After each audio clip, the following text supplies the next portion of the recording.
الحمد للہ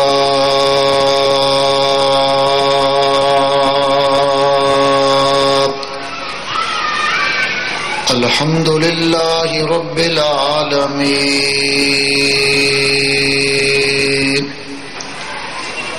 والعاقبۃ للمتقین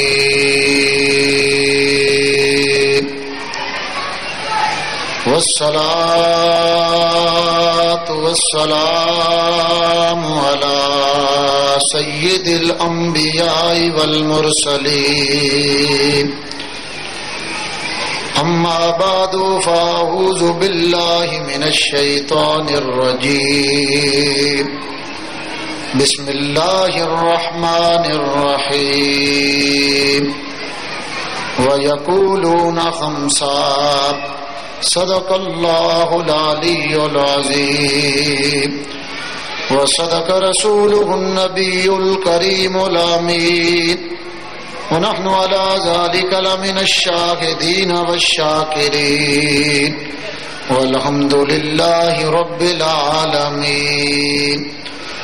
لقد قال الله تبارك وتعالى في كلامه في شان حبيبه إن الله وملائكته يصلون على النبي يا أيها الذين آمنوا صلوا عليه وسلموا تسليما.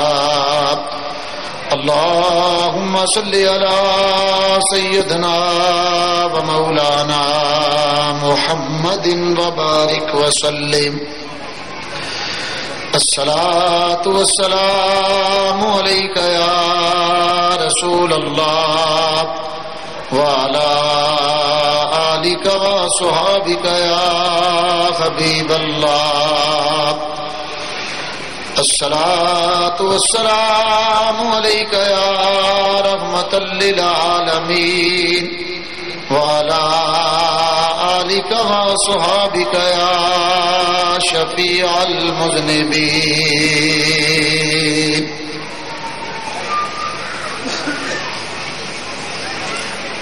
حمد و صلوات کے بعد میرے نہایت ہی واجب الاحترام بزرگوں، بھائیوں، دوستوں اور عزیز، السلام علیکم ورحمۃ اللہ وبرکاتہ. میں نے آپ حضرات کے سامنے قرآن مجید فرقان حمید کے چند کلمات طیبات تلاوت کیے ہیں.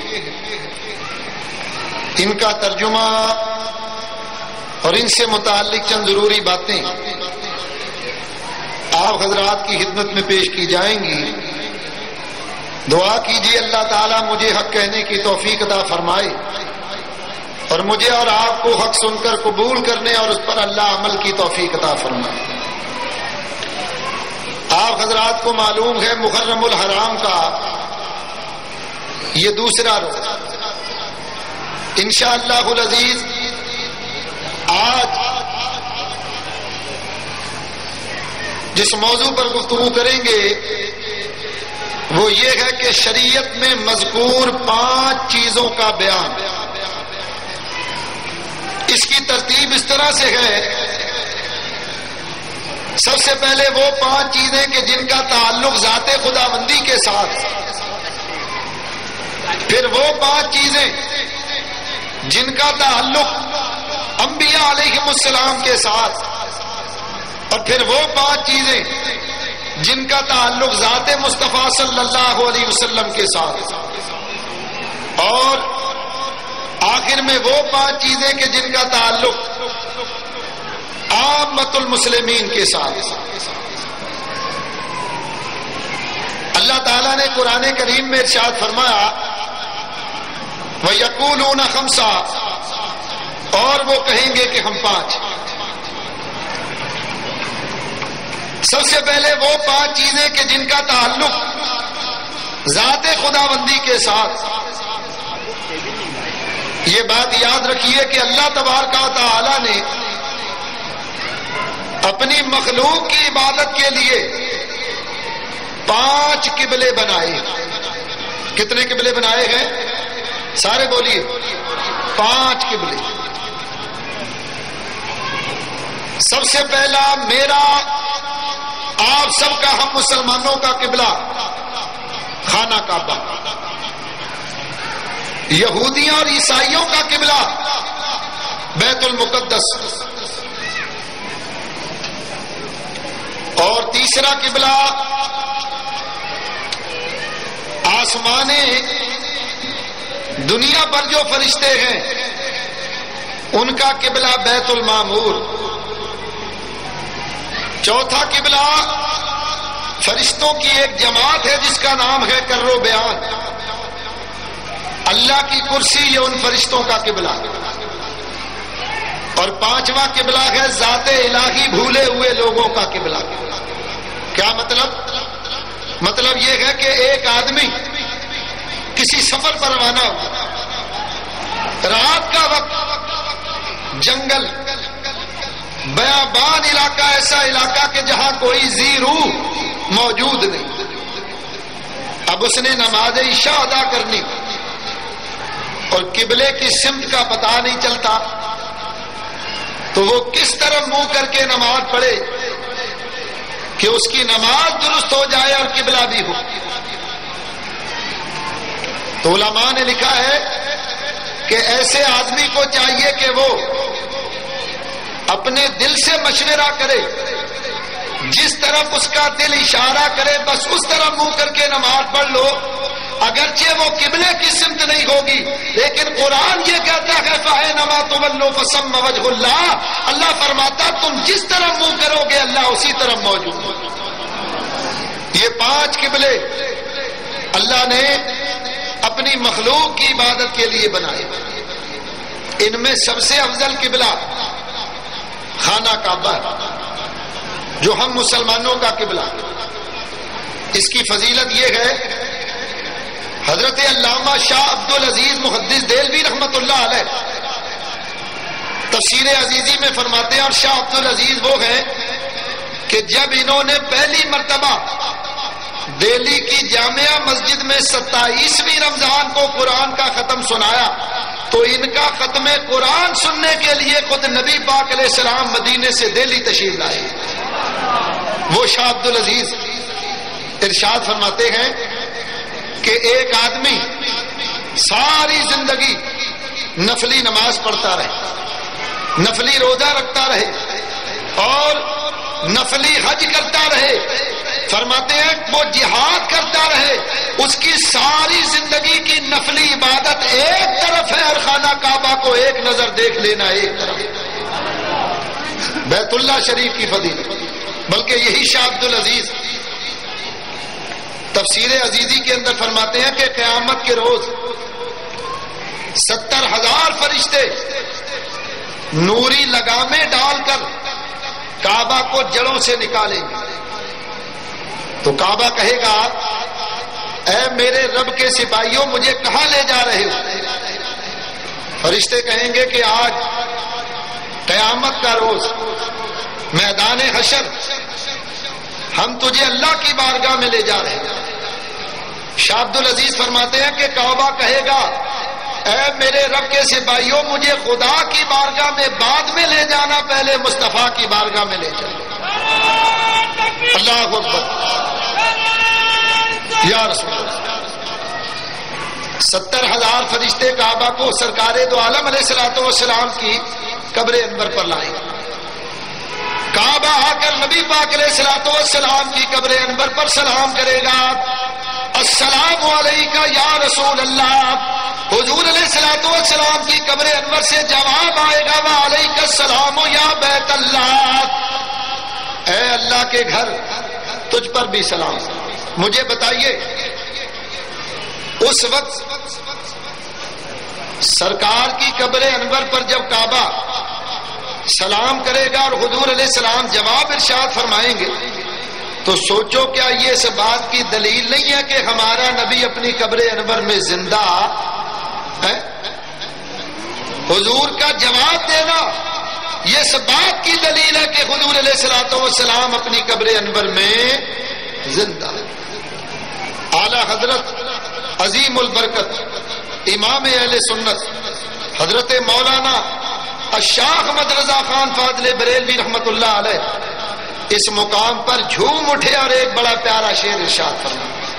اعلیٰ حضرت فرماتے ہیں تو زندہ ہے واللہ تو زندہ ہے واللہ تو زندہ ہے واللہ تو زندہ ہے واللہ میری چشم عالم سے چھپ جانے والے. حضور علیہ الصلوۃ والسلام ارشاد فرمائیں گے اے کعبہ میری امت نے تیرے ساتھ کیا سلوک کیا. بیت اللہ عرض کرے گا یا رسول اللہ آپ کی امتیوں نے آ کر میرا طواف کیا, انہوں نے میری زیارت کی اور یا رسول اللہ انہوں نے طواف کر کے میرا سینہ ٹھنڈا کر دیا. یا رسول اللہ میں یہ چاہتا ہوں کہ جنہوں نے آج میرا طواف کیا, جنہوں نے میری زیارت کی, یا رسول اللہ آج قیامت کا دن ہے, آج کے دن میں آپ کے ان امتیوں کی شفاعت کروں جنہوں نے میرا طواف کیا اور جن امتیوں نے کسی وجہ سے آپ کا طواف نہیں, آپ کی زیارت نہیں کی اور میرا طواف نہیں کیا. یا رسول اللہ میں یہ چاہتا ہوں کہ آج میں اور آپ مل کر آپ کی امت کا بیڑا پار کر دیں. اللہ اکبر. یا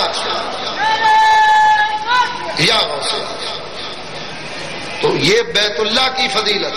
اور میں آپ کو ایک بات بتاؤں کہ بعض اللہ کے برگزیدہ بندے ایسے ہیں کہ بیت اللہ شریف ان کی زیارت کے لیے جاتا ہے. حضرت علامہ ابن عابدین شامی نے شامی شریف کے اندر لکھا کہ اہل اللہ کی زیارت کے لیے کعبہ جاتا ہے. چنانچہ حضور سیدنا غوث اعظم رضی اللہ تعالیٰ عنہ فرماتے ہیں ان الکعبۃ یطوف حول قیامی. آپ فرماتے ایک وقت وہ تھا کہ میں کعبہ کی زیارت کے لیے جاتا تھا اور اب ایک وقت وہ ہے کہ کعبہ ہمارے حجرے کا طواف کرنے کے لیے بغداد آتا ہے.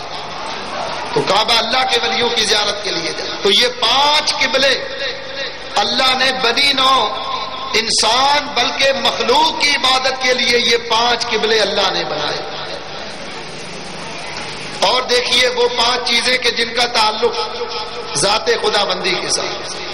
انسان 2 چیزوں کا مجموعہ ہے. الانسان مرکب من الروح والجسد. انسان روح اور جسم کا مرکب. یاد رکھو اللہ تبارک و تعالی نے حضرت انسان کو 2 چیزوں سے بنایا. روح اور جسم کو ملا کر اللہ نے انسان بنایا. اس مخلوق کا نام انسان رکھا گیا. انسان کے جسم میں روح ہو تو ہم زندہ ہیں, اور اگر روح نکال دی جائے تو پھر انسانی حیات کا سلسلہ منقطع. یہ جو روح اور جسم, سوال یہ پیدا ہوتا ہے کہ اس روح اور جسم کے اندر اللہ تعالیٰ نے سب سے پہلے کس چیز کو پیدا کیا؟ روح کو پہلے پیدا کیا یا جسم کو پہلے پیدا کیا؟ آئیے اس پر میں 1-2 دلیلیں دیتا ہوں. ابن قیم نے کتاب الروح کے اندر لکھا کہ اللہ تعالیٰ نے جب ساری مخلوق آدم علیہ السلام کی پشت میں سارے انسانوں کی روحوں کو اللہ نے رکھا. اللہ تبارک و تعالیٰ نے حضرت آدم علیہ السلام کی پشت پر ہاتھ پھیرا. اللہ نے اپنا ید قدرت حضرت آدم کی پشت پر پھیرا اور تمام انسانی روحوں کو باہر نکالا. حضرت آدم علیہ السلام نے دیکھا کہ ان روحوں میں ایک روح بڑی نورانی, بڑی چمکدار, بڑی روشن. تو آپ نے اللہ کی بارگاہ میں کیا رب العالمین یہ بڑی نورانی اور بڑی چمکدار یہ روشن روح کس کی؟ اللہ نے ارشاد فرمایا کہ یہ تمہاری اولاد میں ہمارا ایک نبی ہوگا جس کا نام داؤد ہوگا, یہ ان کی روح. آدم علیہ السلام نے عرض کیا رب العالمین ان کی عمر کتنی ہوگی؟ اللہ نے ارشاد فرمایا کہ وہ 60 سال عمر پائیں گے. میرے دوستوں بزرگوں ذرا اندازہ کریں حضرت آدم علیہ السلام نے اللہ کی بارگاہ میں عرض کی یا رب العالمین میں یہ چاہتا ہوں کہ میری زندگی میں سے میری عمر میں سے 40 سال حضرت داؤد کو دے دیے جائیں. اب میں آپ سے پوچھتا ہوں مجھے بتائیے کہ آدم علیہ السلام کی عمر کتنی تھی؟ ہے کسی کو معلوم؟ دیکھو بھائی اگر کسی کو معلوم ہے تو وہ بتائے, جو بتائے اس کو 5 روپے انعام. تو مولوی کے 5 روپے 5000 کے برابر ہوتے ہیں. سنو بھائی حضرت کہہ رہے ہیں کہ مہنگائی ہو گئی ہے 25,000 بولی. تو دیکھو حضرت آدم علیہ السلام کی عمر ہوئی ہے 1000 سال. 1000 سال. آپ نے اللہ کی بارگاہ میں کیا رب العالمین میں یہ چاہتا ہوں کہ میری زندگی میں سے 40 سال داؤد علیہ السلام کو دے دیے جائیں.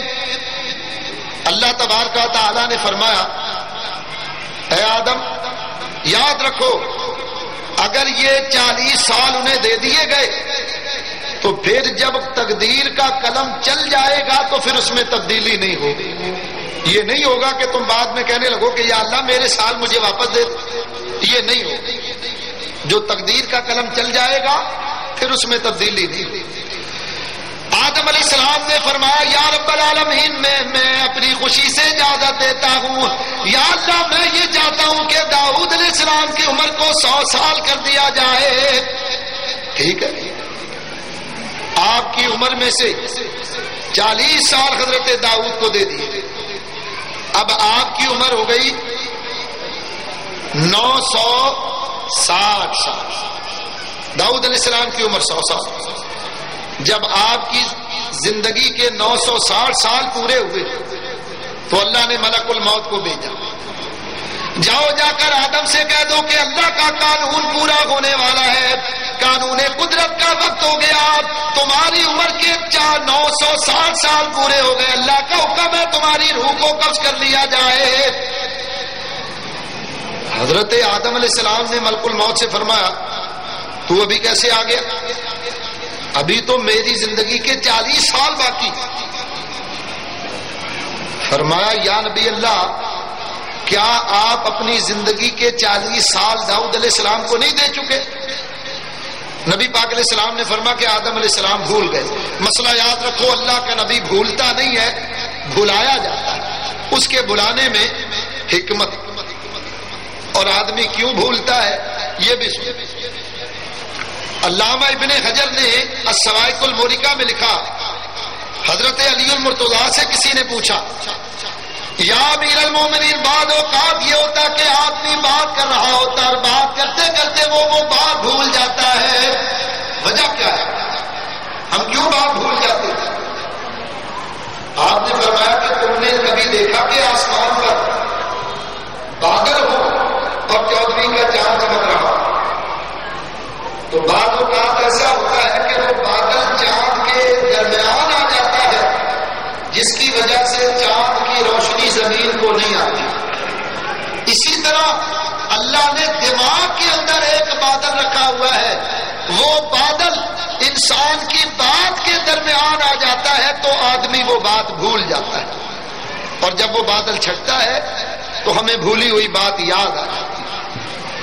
حضرت آدم علیہ السلام بھول گئے. اب ذرا اندازہ کرو اللہ تعالیٰ نے حضرت داؤد علیہ السلام کی روح کو پہلے پیدا کیا, جسم کو بعد میں پیدا کیا. معلوم ہوا جسم اور روح کے اندر اللہ تعالیٰ نے سب سے پہلے روح کو پیدا کیا. روح پہلے پیدا ہوئی, جسم بعد میں. چنانچہ حدیث شریف میں بھی آتا ہے, حضور علیہ السلام ارشاد فرماتے ہیں کہ جب مرد عورت کے پاس جائے 42 راتیں گزر جاتی ہیں تو اللہ تبارک و تعالیٰ ایک فرشتے کو بھیجتا ہے جو ماں کے رحم میں پیدا ہونے والے کے ماتھے پر روح داخل کرتا ہے. معلوم ہوا کہ روح پہلے پیدا ہوتی ہے اور جسم بعد. اب یہ جو روح اور جسم ہے اس کے اللہ نے 5 تعلق قائم کیے. کتنے تعلق ہیں؟ سارے بولیے. روح اور جسم کے 5 تعلق. پہلا تعلق جب بچہ ماں کے پیٹ میں ہوتا ہے اس وقت بھی روح اور جسم کا تعلق قائم ہوتا ہے. آئیے اس پر میں 1-2 دلیلیں دیتا ہوں. یاد رکھو جب بچہ ماں کے پیٹ میں ہوتا ہے, شکم میں ہوتا ہے, تو اس وقت بھی جسم میں روح موجود ہوتی ہے. حضرت علی المرتضیٰ رضی اللہ تعالیٰ عنہ کے حالات میں لکھا ہے کہ آپ کی والدہ حضرت فاطمہ بنت اسد آپ اس زمانے کے رسم و رواج کے مطابق کعبہ کا طواف کرتی, اور طواف کرنے کے بعد اگر کسی بت کو سجدہ کرنے کی کوشش کرتی تو آپ کے پیٹ سے آواز آتی, ماں خبردار اس کے آگے سجدہ نہ کرنا, یہ خدا ہونے کے لائق نہیں. حضرت علی المرتضیٰ کا اپنی ماں کو پیٹ سے روک دینا, منع کر دینا, یہ اس بات کی دلیل ہے کہ بچے کے جسم میں اس وقت بھی روح موجود ہوتی ہے جب وہ ماں کے شکم میں ہوتا ہے. ایک دلیل. دوسری دلیل سنیے. کتاب کا نام ہے 7 سنابل, لکھنے والے میر عبد الواحد بلگرامی رحمت اللہ علیہ. خواجہ خواجگان معین بے کسان والی ہندوستان حضرت خواجہ معین الدین چشتی اجمیری سرکار غریب نواز رضی اللہ تعالیٰ عنہ, آپ کے خلیفہ اکبر حضرت خواجہ قطب الدین بختیار کاکی رحمت اللہ علیہ, آپ کی عمر مبارک 4 سال 4 مہینے 4 دن کی ہوئی. تو آپ کی والدہ آپ کو پڑھانے کے لیے حضرت خواجہ معین الدین چشتی اجمیری سرکار غریب نواز رضی اللہ تعالیٰ عنہ کے پاس لائے. فرمایا حضور یہ میرا بیٹا قطب الدین ہے, میں اس کو آپ کی صحبت میں دینا چاہتی ہوں, آپ میرے بیٹے کو قرآن کی حدیث کی تعلیم ارشاد فرمائیے. اب اس زمانے میں تعلیم دینے کا طریقہ یہ تھا, اس زمانے میں کوئی پریس تو تھے نہیں کہ کتابیں چھپی ہوتی. طریقہ یہ تھا کہ استاد تختی پر لکھ دیتا اور شاگرد اس تختی کو دیکھ کر اس پر لکھی ہوئی عبارت کو پڑھ کر یاد کر لیتا. خواجہ صاحب نے تختی ہاتھ میں لی تو غیب سے آواز آئی, ٹھہریے, قطب الدین کو پڑھانے کے لیے ناگور سے خواجہ حمید الدین ناگوری آ رہے ہیں. خواجہ صاحب نے دوسرے لمحے میں دیکھا کہ حضرت خواجہ حمید الدین ناگوری رضی اللہ تعالیٰ عنہ بھی تشریف لے آئے. آپ نے تختی حضرت خواجہ قطب الدین بختیار کاکی کو پڑھانے کے لیے خواجہ حمید الدین ناگوری کو تختی دی کہ لیجئے قطب الدین کو پڑھائی. خواجہ حمید الدین ناگوری نے فرمایا بیٹا قطب الدین میں تمہیں کہاں سے پڑھاؤں, کہاں سے تعلیم شروع کروں؟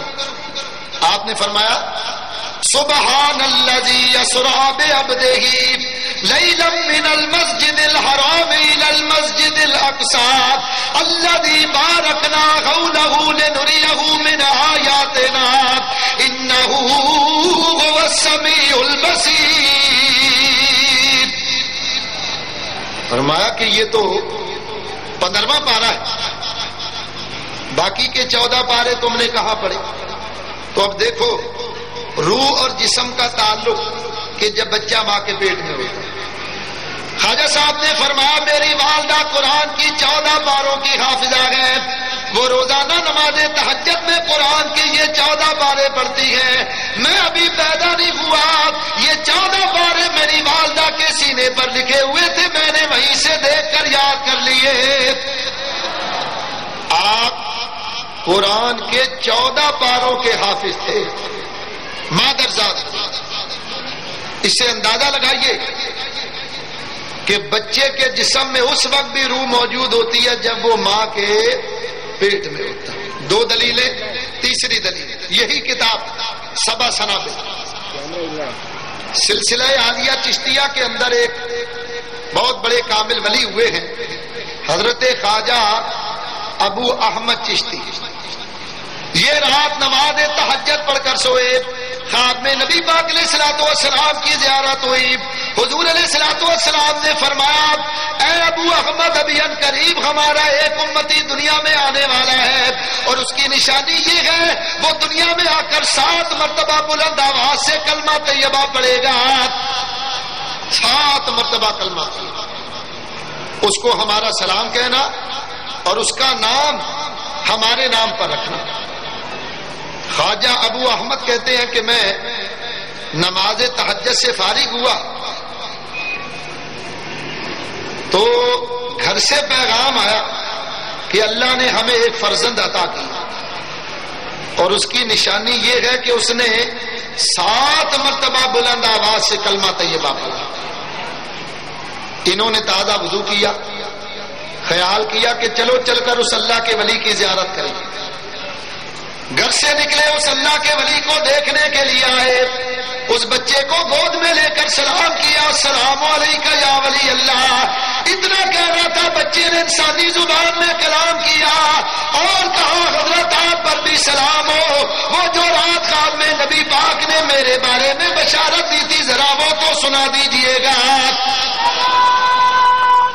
اللہ اکبر.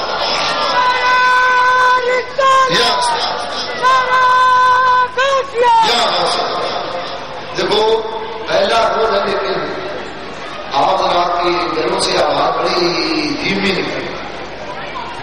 اللہ رسول یہ ٹھیک ہے کہ بارش ہوئی ہے لیکن سردی نہیں ہوئی, اس لیے بڑی محبت کے ساتھ نعرہ لگائیے اور بلند آواز سے نعرہ لگائیے.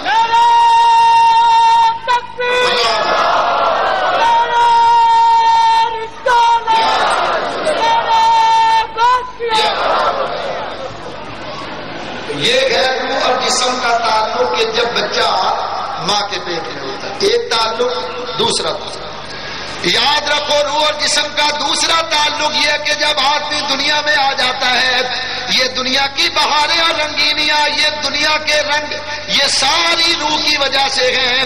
بولو ایک آدمی مر جائے اس کے لیے گلاب کا پھول سرخ رنگ کا ہو یا سبز رنگ کا ہو کوئی اس کو فائدہ ہے؟ اس لیے کہ وہ مر گئے. یہ رنگوں کی بہاریں, یہ پھلوں کا مختلف رنگوں میں ہونا اور پھولوں کا مختلف رنگوں میں ہونا, خوشبو کے ساتھ ہونا, یہ ساری باتیں روح کی وجہ سے. اگر جسم میں روح ہے تو یہ ساری چیزیں ہمارے لیے فائدہ دیں اور اگر روح نہیں ہے تو پھر ہمارے لیے کوئی فائدہ. یہ روح اور جسم کا دوسرا تعلق. سنو اس پر میں 1-2 دلیلیں دیتا ہوں کہ انسان کے جسم میں روح. میرے دوستوں بزرگوں حضرت عیسیٰ علیہ نبینا علیہ السلام آپ کی ولادت باسعادت ہوئی. حضرت مریم پر جب بچے کی ولادت کے آثار نمایاں ہوئے تو آپ ایک جنگل میں پہاڑ کے غار میں چلی گئی اور وہاں عیسیٰ علیہ السلام کی ولادت. یہاں قوم نے حضرت مریم کو تلاش کرنا چاہا تو ملی نہیں. آخر کار یہ جنگل کے اندر آئے تو ایک بکری چرانے والا نظر آیا. اس سے پوچھا کہ اللہ کے بندے تو نے مریم کو تو نہیں دیکھا؟ اس نے کہا بھلا مجھے کیا پتا مریم کون ہے, ہاں البتہ میں اتنا جانتا ہوں آج 3 دن ہو گئے میری بکریاں فلاں غار کی طرف منہ کر کے سجدہ کر رہی ہیں. اب جب یہ اس پہاڑ کے غار میں پہنچے تو انہوں نے دیکھا کہ حضرت مریم سلام اللہ علیہا آپ بیٹھی ہیں اور آپ کی گود میں حضرت عیسیٰ علیہ السلام. قوم نے کہا مریم یہ بچہ کہاں سے لائی ہو؟ ہم نے تو تمہاری شادی نہیں کی اور بغیر شادی کے بچہ متصور نہیں ہو سکتا, تو یہ بچہ کہاں سے آیا؟ آپ کے لیے حکم تھا کہ کہہ دو اس بچے سے پوچھو یہ تمہیں بتائے گا. آپ نے فرمایا اسی سے پوچھو یہ بتائے گا. قوم نے کہا بھلا جو بچہ جھولے کی منزلیں طے کر رہا ہو وہ ہمارے سوال کا کیا جواب دے گا؟ آپ نے فرمایا پوچھو تو صحیح. قوم نے کہا ہے نوزائیدہ بچے بتا تو کون ہے؟ حضرت عیسیٰ علیہ السلام کو اللہ نے زبان عطا فرمائی, آپ نے کلام کیا. کالا انی عبد اللہ آتانی الکتاب وجعلنی نبیا. فرمایا میں اللہ کا بندہ ہوں, اللہ نے مجھے نبی بنایا اور اللہ تعالیٰ نے مجھے کتاب عطا فرمائی. حضرت عیسیٰ علیہ السلام عالم شیر خارگی میں کلام کرتے. دیکھو صحیح بخاری شریف کے اندر حدیث ہے، حضور نے فرمایا 3 بچے ایسے ہیں جنہوں نے پنگوڑے میں جھولے میں کلام کیا. ایک تو یہی حضرت عیسیٰ علیہ السلام. دوسرے نبی پاک علیہ السلام نے فرمایا کہ بنی اسرائیل کے ایک عبادت گزار تھے جن کا نام جریج تھا، حضرت جریج. یہ بڑے عبادت گزار.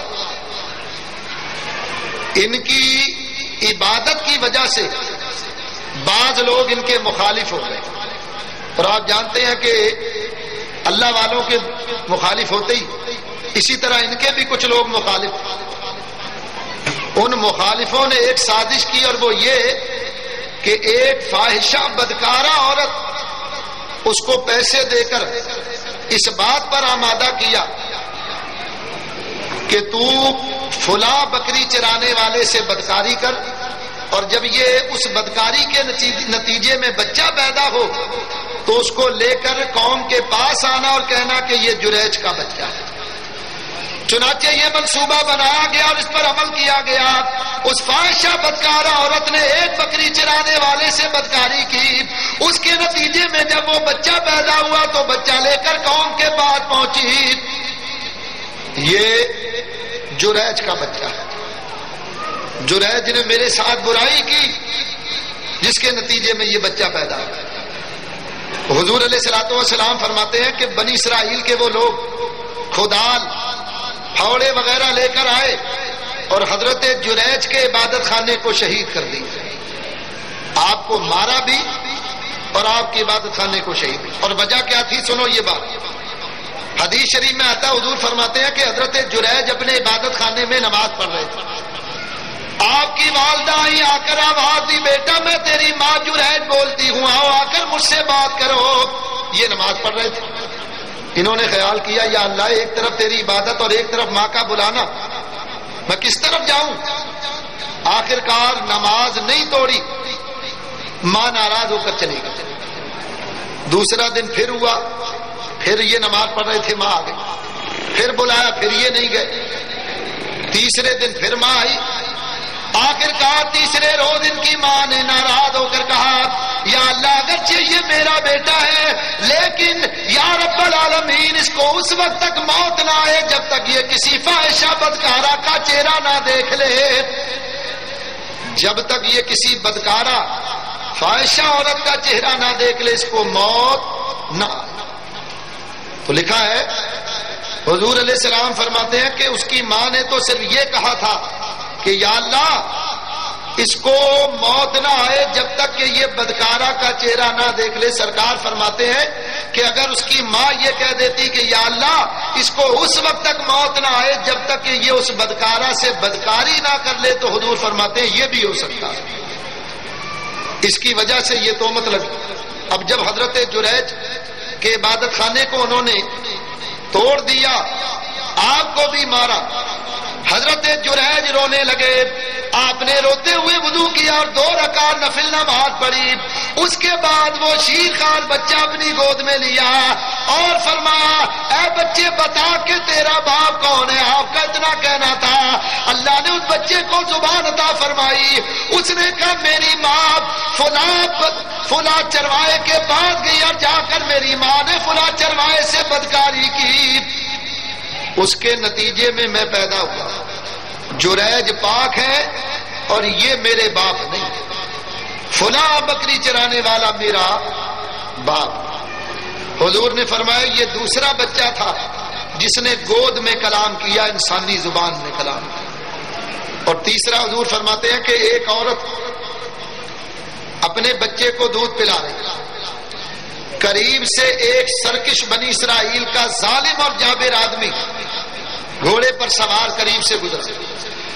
ماں نے دیکھ کر کہا یا اللہ میں یہ چاہتی ہوں کہ میرے بیٹے کو اس آدمی جیسا بنا دے. حضور فرماتے ہیں بچے نے ماں کا دودھ چھوڑا، انسانی زبان میں کلام کر کے کہا یا اللہ مجھے اس آدمی جیسا نہ بنانا. ماں بڑی حیران تھی کہ بچہ کلام کرتا ہے. پھر دوبارہ دودھ پینے لگا. تھوڑی دیر گزری تو پھر دیکھا کہ کچھ لوگ ایک کنیز کو مارتے ہوئے لے جا رہے ہیں. ماں نے کہا یا اللہ میرے بیٹے کو اس عورت جیسا نہ بنانا. بچے نے پھر ایک بار ماں کا دودھ چھوڑا. اللہ کی بارگاہ میں کیا اللہ میں یہ چاہتا ہوں کہ مجھے اس کنیز جیسا بنا دے. ماں نے کہا یہ کیا بات ہے؟ میں نے کہا اس گھوڑے پر سوار آدمی جیسا بنا دے تو تو نے کہا جیسا نہ بنا. میں نے کہا یا اللہ اس کنیز جیسا نہ بنا تو تو نے کہا مجھے جیسا بنا دے. بات کیا ہے؟ بچے نے ایک بار پھر انسانی زبان میں کلام کیا. کہا ماں وہ جو آدمی گھوڑے پر سوار ہو کر قریب سے گزرا وہ بڑا ظالم اور جابر تھا. تو نے دعا مانگی کہ یا اللہ مجھے ظالم اور جابر جیسا بنا دے. تو میں نے کہا یا اللہ مجھے ظالم جابر جیسا نہ بنا. اور وہ عورت وہ کنیز جس کو لوگ مار رہے تھے وہ بڑی نیک بڑی عبادت گزار تھی. اس پر چوری کا ایک جھوٹا الزام تھا. تو نے کہا اس جیسا نہ بنانا تو میں نے کہا یا اللہ مجھے اس نیک عورت جیسا بنا. تو یہ 3 بچے ہیں حضور نے فرمایا جنہوں نے منگوڑے میں جھولے میں کلام کیا. یہ روح اور جسم کا دوسرا تعلق ہے جب آدمی دنیا میں آ جاتا ہے. میرے دوستوں بزرگوں روح اور جسم کا تیسرا تعلق اس وقت ہے کہ جب آدمی سو جاتا ہے. یاد رکھو ہر انسان کو اللہ نے 2 روحیں عطا کی. بولو کتنی؟ سارے بولیے. ایک ہے روح حیات اور ایک ہے روح سیرانی. یہ جو روح حیات ہے یہ جب انسان مرتا ہے تو جسم سے نکل جاتی ہے. لیکن یہ جو روح سیرانی یہ آدمی سوتا ہے تو جسم سے نکل جاتی ہے لیکن جب بیدار ہوتا ہے تو دوبارہ جسم میں واپس آ جاتی ہے. اور یہ بڑی سری و رفتار. سری و رفتار کا مطلب یہ کہ ابھی تک سائنس نے کوئی ایسا جہاز کوئی ایسا راکٹ ایجاد نہیں کیا کہ جس کی رفتار اس روح سے زیادہ ہو.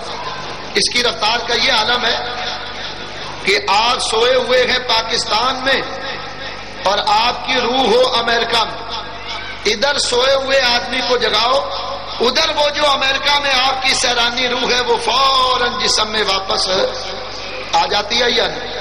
یا ایسا ہوتا کہ روح کہتی ہے بھائی خبردار ابھی نہ جگانا میں واشنگٹن ایئرپورٹ پر ہوں میرا ٹکٹ ابھی اوکے نہیں ہے. یہ نہیں. یہی وجہ ہے کہ آپ سوئے ہوئے کراچی میں ہوتے ہیں اور خواب میں مدینہ طیبہ پہنچے ہوئے. وہ سیرانی روح آپ کو مدینہ طیبہ لے گی. آپ سوئے ہوئے پاکستان میں اور خواب کے اندر خانہ کعبہ کا طواف کرتے ہیں. سوئے ہوئے کراچی کے اندر ہے اور آپ خواب کے اندر بغداد میں حضور غوث اعظم کے مزار کی زیارت پر ہیں. تو یہ سیرانی روح آپ کے جسم سے نکلتی ہے اور جب بیدار ہوتا ہے انسان تو دوبارہ جسم میں واپس آ جاتا ہے. آئیے اس پر میں 1-2 دلیلیں دیتا ہوں. کتاب کا نام ہے جذب القلوب الی دیار المحبوب. لکھنے والے شاہ عبد الحق محدث دہلوی رحمۃ اللہ علیہ جن کو روزانہ نبی پاک علیہ السلام کے دربار کی حاضری نصیب ہوتی ہے. اور دوسری کتاب وفاء الوفا باخبار دار المصطفیٰ علامہ نور الدین سمودی رحمۃ اللہ تعالی علیہ. حضرت علامہ نور الدین فرماتے ہیں کہ ایک اللہ کے کامل ولی مدینہ طیبہ تشریف لائے. 3 دن کا عرصہ گزر گیا. 3 دن کے عرصے میں نہ تو ان کو مدینے میں کھانے کو کچھ ملا ہے اور نہ پینے کو کچھ ملا. 3 دن سے بھوکے اور پیاسے. آخرکار چوتھے روز حضور علیہ الصلوۃ والسلام کے روضہ اقدس پر حاضر ہوئے اور آ کر عرض کی یا رسول اللہ انا حذیفہ کا و انا جائع. یا رسول اللہ میں بھوکا ہوں اور آپ کا مہمان. یہ کہہ کر یہ گھر آئے. گھر آ کر یہ سوئے تو خواب میں انہوں نے ایک عجیب منظر دیکھا. انہوں نے دیکھا کہ خواب میں آگے آگے علی المرتضیٰ ہے, پیچھے عثمان غنی, دائیں طرف صدیق اکبر اور بائیں طرف فاروق اعظم, اور ان ستاروں کے جھرمٹ میں آفتاب نبوت موجود نبی پاک علیہ الصلوۃ والسلام. انہوں نے فرمایا میں نے خواب میں دیکھا کہ حضرت علی المرتضیٰ آئے, آ کر مجھے جگایا اور کہا بابا جی اٹھو، نبی پاک علیہ السلام تمہارے لیے کھانا لا رہے ہیں۔ یہ کہتے ہیں میں نے دیکھا نبی پاک علیہ السلام نے خواب میں مجھے ایک روٹی عطا فرمائی، فرماتے ہیں میں نے خواب میں اس روٹی کو کھانا شروع کر دیا۔ وہ کہتے میں نے آدھی روٹی کھائی، میں بیدار ہو گیا، جب بیدار ہوا تو کیا دیکھتا ہوں باقی آدھی روٹی میرے ہاتھ میں موجود ہے۔ خواب میں حضور علیہ الصلوۃ والسلام نے جو روٹی انہیں عطا فرمائی، فرماتے ہیں وہ بیداری میں بھی میرے ہاتھ میں موجود ہے۔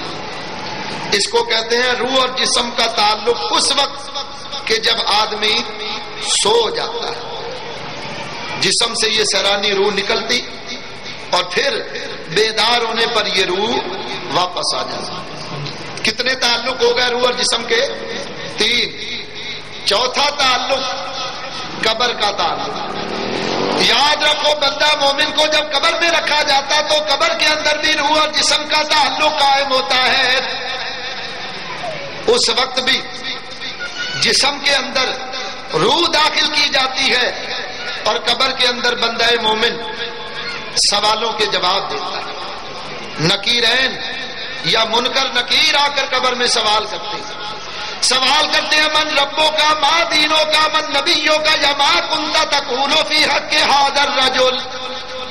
یہ سوال قبر میں ہوتے ہیں۔ آئیے میں ایک دو دلیلیں دوں کہ قبر میں روح اور جسم کا تعلق ہوتا ہے۔ چنانچہ حدیث شریف کے اندر آتا ہے، یہ حدیث علامہ ابن عساکر نے تاریخ ابن عساکر کے اندر نقل فرمائی۔ حضرت سعید بن مسیب رضی اللہ تعالیٰ عنہ یہ بڑے جلیل القدر تابعی ہیں، حضرت ابو ہریرہ کے داماد ہیں اور ہزاروں حدیثوں کے راوی ہیں۔ آپ فرماتے ہیں میں ایک مرتبہ امیر المومنین حضرت علی کرم اللہ تعالی وجہ الکریم کے ساتھ مدینہ طیبہ کے قبرستان جنت البقیع آیا۔ قبرستان میں کھڑے ہو کر حضرت علی المرتضیٰ نے اہل قبور کو سلام کیا، السلام علیکم یا اہل القبور۔ ایک قبر سے آواز آئی وعلیکم السلام یا امیر المومنین۔ معلوم ہوا قبر والے پہچانتے ہیں کہ قبر پر آنے والا کوئی معمولی انسان نہیں، مسلمانوں کا امیر آیا۔ آپ نے فرمایا قبر والوں تمہارا کیا حال ہے؟ تم اپنے بعد اس دنیا کی خبریں سننا چاہتے ہو یا اپنے حق کی تم ہمیں خبریں سناؤ گے؟ قبر سے آواز آئی یا امیر المومنین، ہمارے بعد اس دنیا میں جو کچھ ہوا پہلے آپ ہمیں وہ خبریں سنائی۔ آپ نے فرمایا تمہارے بعد اس دنیا کی یہ حالت ہے، تمہاری بیوی بیوہ ہو گئی، تمہارے بچے یتیم ہو گئے، تمہاری جائیدادوں پر غیروں نے قبضہ کر لیا۔ یہ تمہارے بعد اس دنیا کے حوادثات ہیں جو تمہارے بعد دنیا میں ظاہر ہوئے، اور اب تم اپنے ہاں کی خبریں سناؤ۔ قبر سے آواز آئی یا امیر المومنین، ہماری آنکھیں ہمارے رخسار پر بہ گئی، ہماری ناک سے کان سے پیپ جاری ہو گیا، ہمارا جوڑ جوڑ الگ ہو گیا، ہمارے جسم سے ہماری کھال کو اتار لیا گیا، ہم نے جو نیک کام کر لیے ان کی جزا ہمیں قبر میں مل گئی، اور جو نیک کام نہیں کر سکے پچھتا رہ کے کاش دنیا میں وہ بھی نیک کام کر لیتے۔ اس سے اندازہ لگائیے کہ روح اور جسم کا تعلق اس وقت بھی ہوتا ہے کہ جب انسان قبر میں ہوتا ہے۔ ایک دلیل۔ دوسری دلیل، کتاب کا نام ہے البدایہ والنہایہ۔ علامہ ابن کثیر نے لکھا کہ حضرت سیدنا فاروق اعظم رضی اللہ تعالی عنہ کا زمانہ تھا۔ آپ کے زمانے میں ایک نوجوان عشاء کی نماز پڑھنے کے لیے مسجد جاتے تھے۔ مسئلہ یاد رکھو، جو عشاء کی نماز با جماعت ادا کرے، گھر سے چل کر وضو کر کے آئے، حضور نے فرمایا جو گھر سے چلے وضو کرے اور پیدل مسجد میں آئے گا اللہ اس کو ایک حج اور ایک عمرے کا ثواب عطا فرمائے۔ جو پیدل گھر سے وضو کر کے آئے اور پیدل آ کر مسجد میں جماعت سے نماز ہے۔ نبی پاک علیہ السلام فرماتے ہیں کہ جو عشاء عشاء کی نماز جماعت سے آ کر مسجد میں ادا کرے گا، سرکار دو عالم علیہ الصلوۃ والسلام فرماتے ہیں اللہ تعالیٰ اس کو شب قدر کے اندر جاگ کر عبادت کرنے کا ثواب عطا فرمائے گا۔ جس نے جماعت سے عشاء کی نماز پڑھی وہ ایسا ہے جیسے اس نے شب قدر کے اندر جاگ کر ساری رات اللہ کی عبادت کی۔ تو وہ نوجوان عشاء کی نماز پڑھنے کے لیے گھر سے نکلتا تو راستے میں ایک عورت اس کو ورغلاتی، یہ بچ بچا کر چلا جاتا۔ ایک دن نماز پڑھ کر آیا، اس عورت نے ورغلایا، شیطان نے غلبہ کیا تو اس کے ورغلانے پر ہی اس عورت کے گھر میں داخل ہوا۔ گھر میں داخل ہوا، برائی کا ارادہ کرنا چاہا، قرآن کریم کی ایک آیت یاد آئی، اللہ فرماتا وَلِمَنْ خَافَ مَقَامَ رَبِّهِ جَنَّتَانِ، قرآن کی یہ آیت یاد آئی، چیخ ماری اور بے ہوش ہو۔ اب وہ عورت یہ سمجھی کہ شاید یہ مر گیا، وہ ڈر گئی، اپنے دوستوں کے ساتھ مل کر اس کو اٹھایا اور اس کے مکان کے دروازے پر ڈال کر چلے گئے۔ جب رات ذرا بڑی، باپ تلاش کرنے کے لیے نکلا کہ بیٹا نماز پڑھنے گیا تھا، اتنی دیر ہو گئی ابھی تک نہیں پہنچا۔ تلاش کرنے کے لیے جو باہر آئے تو جو منظر دیکھا وہ یہ کہ بیٹا دروازے پر پڑا۔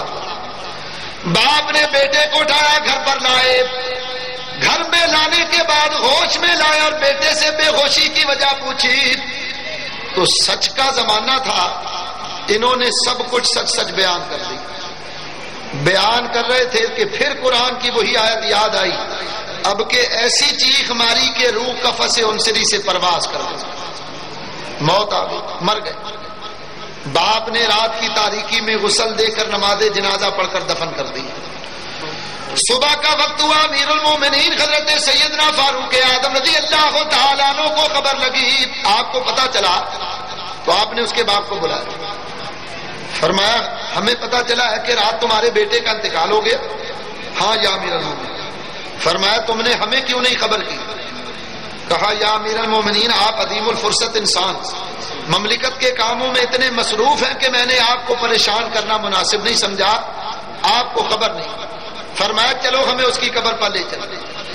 حضرت فاروق اعظم اس نوجوان کی قبر پر آئے اور قبر پر آ کر آپ نے فرمایا جواں تعلق، جب قیامت کے روز ہم قبر سے نکلیں گے تو اس وقت بھی روح اور جسم کا تعلق قائم کیا جائے گا۔ چنانچہ اس پر میں ایک دلیل دیتا ہوں، ترمذی شریف کے اندر یہ حدیث موجود ہے، حضرت انس بن مالک رضی اللہ تعالیٰ عنہ اس حدیث کے راوی، آپ فرماتے ہیں میں نے نبی پاک علیہ الصلوۃ والسلام کی بارگاہ میں عرض کی یا رسول اللہ مجھے ارشاد فرمائیے کہ میں قیامت کے روز آپ کو کہاں تلاش کروں؟ حضور نے فرمایا 3 مقامات پر مجھے تلاش کرنا۔ 3 مقامات۔ یا رسول اللہ کون کون سے مقامات پر؟ فرمایا پہلا مقام ہے حوض کوثر کا، تم حوض کوثر پر آ جانا، اس مقام پر میں اپنے غلاموں کو حوض کوثر کے جام بھر بھر کر پلا رہا ہوں۔ میدان حشر کی پیاس میرے ہاتھوں سے میرے غلاموں کی پیاس دور ہو، تم مجھے حوض کوثر پر تلاش کر لیں۔ یا رسول اللہ اگر آپ وہاں نہ ملے، نبی پاک علیہ الصلوۃ والسلام نے فرمایا کہ اگر میں اس مقام پر نہ ملوں تو پھر تم پل صراط کے پاس آ جانا۔ میں پل صراط پر، یاد رکھو حضرت علامہ ملا علی قاری رحمت اللہ علیہ ارشاد فرماتے ہیں کہ پل صراط 30,000 سال لمبا ہے۔ کتنا لمبا ہے بولو یار، دیکھو آہستہ بولو گے تب بھی گزرنا ہے، زور سے بولو گے تب بھی گزرنا ہے، پل صراط سے کسی کو چھٹکارا نہیں۔ اللہ فرماتا وَإِن مِّنكُمْ إِلَّا وَارِدُهَا، تم میں سے کوئی ایسا نہیں ہے کہ جس کا عبور ورود پل صراط پر سے نہ ہو، بولو سب نے گزرنا۔ ملا علی قاری فرماتے 10,000 سال چڑھائی، 10,000 سال ہموار اور 10,000 سال ڈھلوان راستہ، 30,000 سال لمبا، بال سے زیادہ باریک، تلوار سے زیادہ تیز، اور بولو سب نے گزرنا۔ جو اوپر سے گرا نیچے جہنم. وہ ایک مولوی صاحب تقریر کر رہے تھے, کہنے لگے پل صراط بال سے زیادہ باریک, تلوار سے زیادہ تیز ہے, اور سب نے اوپر سے گزرنا ہے, اور جو اس کے اوپر سے گرے گا نیچے جہنم. ایک دیہاتی کھڑا ہو گیا, کہنے لگا مولوی صاحب سیدھے ہی کہہ دو کہ جنت کو راستہ ہی کوئی نہیں جاتا, کون اتنا لمبا پل صراط پار کرے گا. لیکن یاد رکھیے پل صراط تو اتنا لمبا ہے, لیکن دعا مانگنے والے بھی محمد مصطفیٰ صلی اللہ علیہ وسلم. اعلیٰ حضرت امام اہل سنت ارشاد فرماتے ہیں رضا پل سے اب وجد کرتے گزریے, رضا پل سے اب وجد کرتے گزریے, کہ ہے رب سلم صدائے محمد. اللہ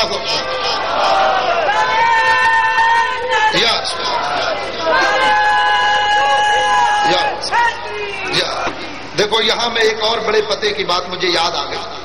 جب یہ آیت مبارکہ وَإِن مِّنكُمْ إِلَّا وَارِدُهَا یہ آیت نازل ہوئی, حضور علیہ الصلوۃ والسلام رونے لگے. صحابہ کرام نے نبی پاک علیہ السلام کو روتا ہوا دیکھا. اب وہ حیران ہے کہ آخر ایسا کیا معاملہ ہو گیا کہ اللہ کے حبیب رو رہے, اور ہم ایسا کون سا کام کریں کہ جس کی وجہ سے نبی پاک راضی ہو جائے. صحابہ کرام نے فرمایا حضرت سیدہ فاطمہ کو بلاؤ. نبی پاک علیہ الصلوۃ والسلام حضرت فاطمہ سے بڑی محبت کرتے ہیں. سیدہ کو بلاؤ, یہ ضرور اپنے ابا جان کا رونا بند کرا دیں گے. حضرت فاطمہ کو بلایا گیا. آپ نے دیکھا, فرمایا ابا جان کیا کسی دشمن کا خوف ہے جس کی وجہ سے آپ رو رہے؟ فرمایا بیٹی ایسی کوئی بات نہیں. ابا جان کیا کوئی وحی نازل ہوئی؟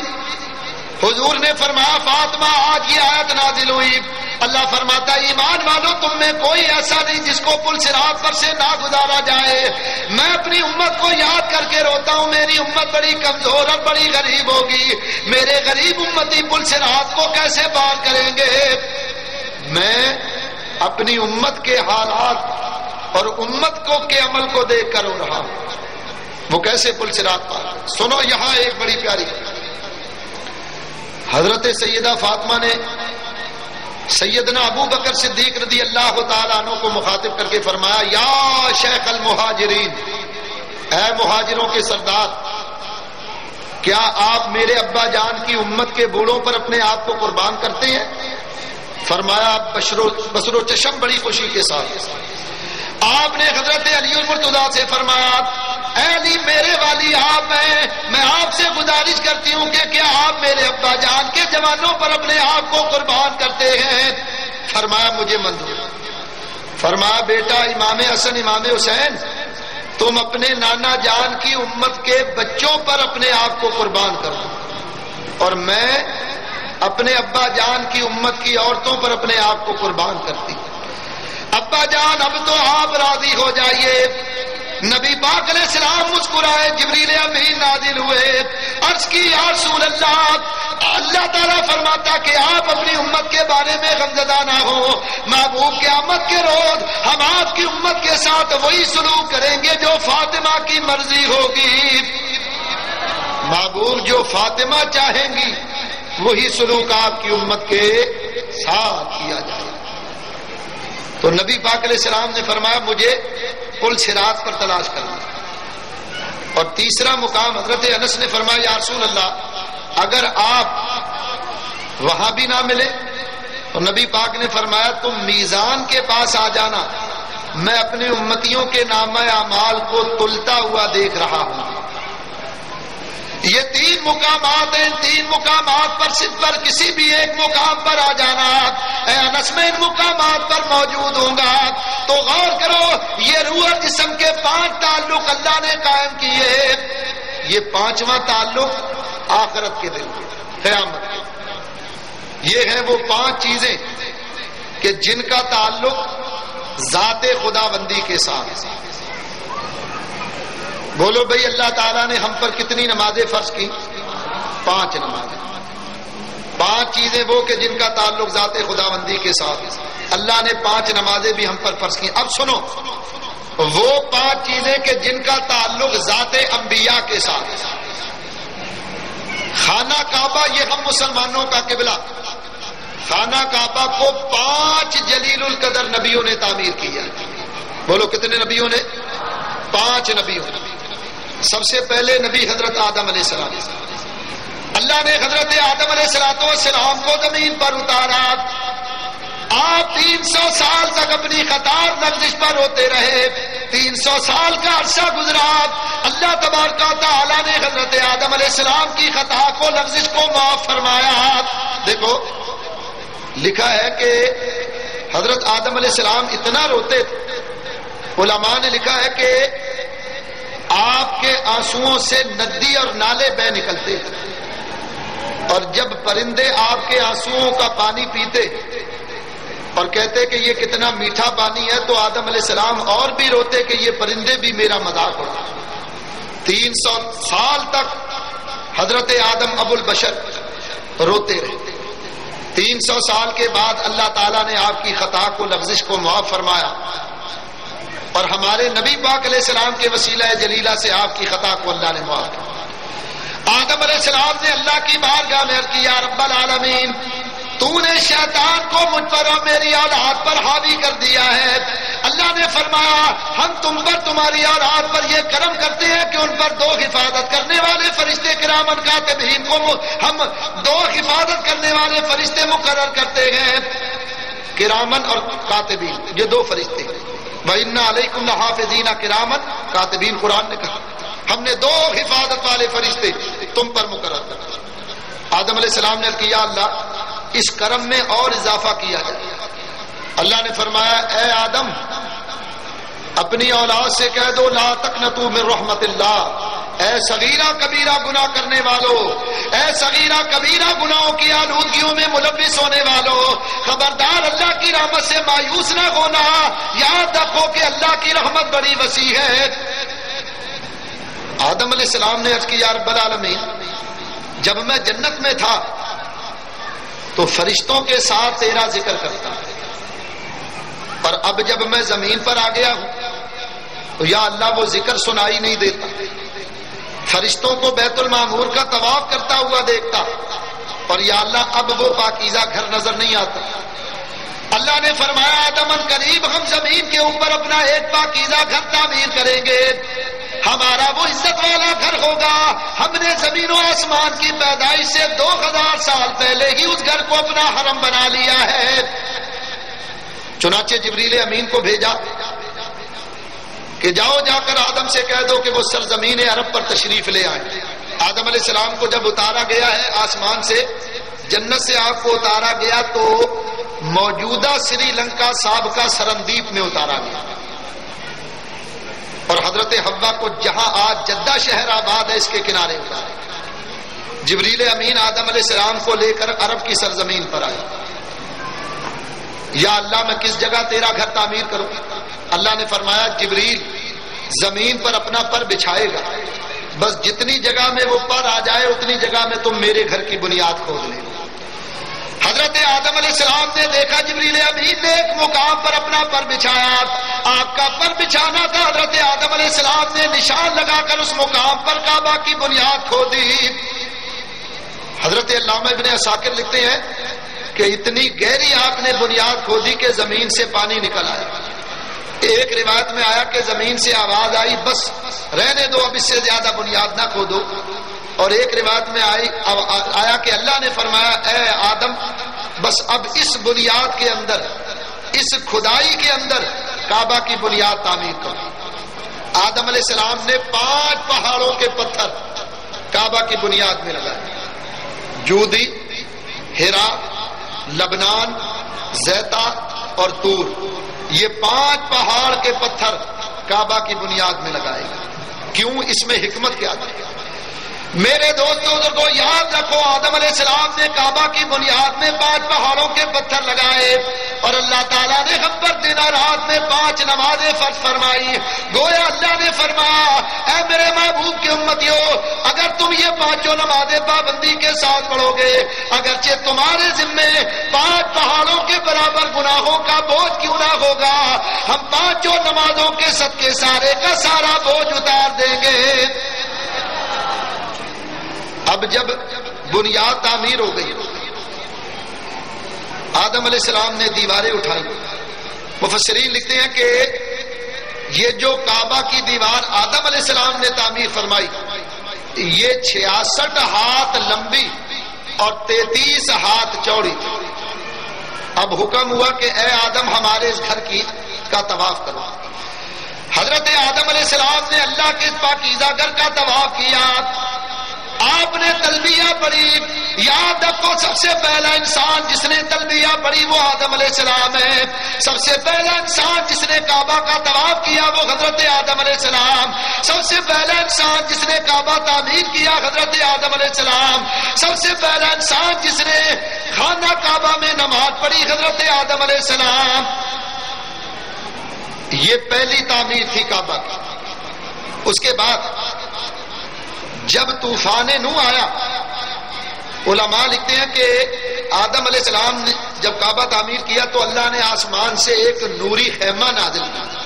دیکھو میں نے غالباً پہلے کبھی بتایا تھا کہ آدم علیہ السلام کے ساتھ اللہ نے 4 طرح کی مخلوق کو زمین پر اور اتارا۔ نوری خیمہ اتارا گیا، حجرہ اسود اتارا گیا، سانپ اور مور، یہ 4 طرح کی مخلوق آدم علیہ السلام کے ساتھ جنت سے اتاری۔ آدم علیہ السلام جب تک زندہ رہے یہ نوری خیمہ کعبہ پر قائم رہا۔ جب آدم علیہ السلام کا وصال ہوا تو آپ کے وصال کے ساتھ اس کو اٹھا لیا گیا، اور اللہ تعالیٰ نے اس بنیاد کو ایک ریتیلے کے اندر چھپا دیا اور اس پر سرخ مٹی کا نشان لگا دیا۔ زمانہ گزرتا گیا یہاں تک کہ حضرت نوح علیہ السلام کا زمانہ آیا۔ طوفان نوح آیا تو طوفان نوح کی وجہ سے